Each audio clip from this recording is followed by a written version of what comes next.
Now back here in Minnesota, security officials are asking people to consider staying away from our state capitol complex unless they have plans to be there. Public Safety Commissioner John Harrington released a statement earlier today. In it, he says, out of an abundance of caution, we are asking those who don't have planned activity or business at the Capitol to consider visiting at another time.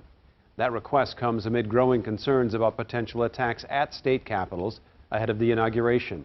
Governor Tim Walz activated the Minnesota National Guard yesterday to protect the Capitol. State conservation officers and St. Paul police officers will also be around this week to help state troopers respond to any possible threats. A Minnesota National Guard soldier thinks the Guard needs to speak out more against violence. He penned a Facebook post that got a lot of attention for calling out what he thinks is a lackluster response after the events in D.C. Fox 9's Sarah Danek spoke with him tonight about his concerns.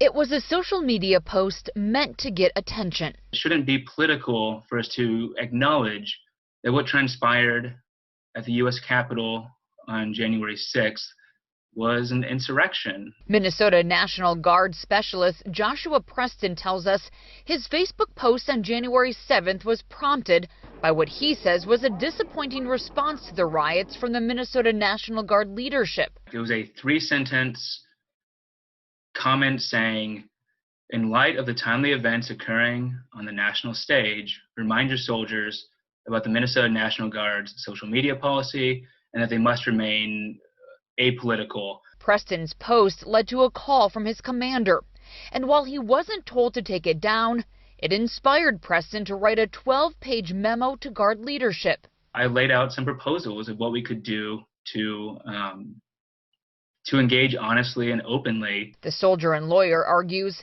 there are times when not speaking out actually goes against their oaths. It puts us in the position of remaining silent when, in fact, what we need is just courage, the ability to call it what it is. He also believes silence can be a dangerous breeding ground for right-wing extremism within military ranks.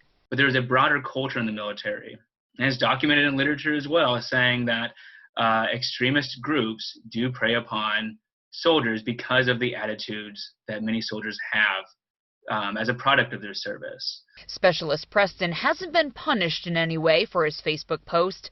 The Minnesota National Guard telling us in a statement, quote, social media policy does not prevent its members from sharing political or partisan opinions on social media. Adding, our goal is to protect the First Amendment rights of our members, while also ensuring the Minnesota National Guard is not perceived to endorse a political opinion, cause, or candidate. Sarah Danek, Fox 9.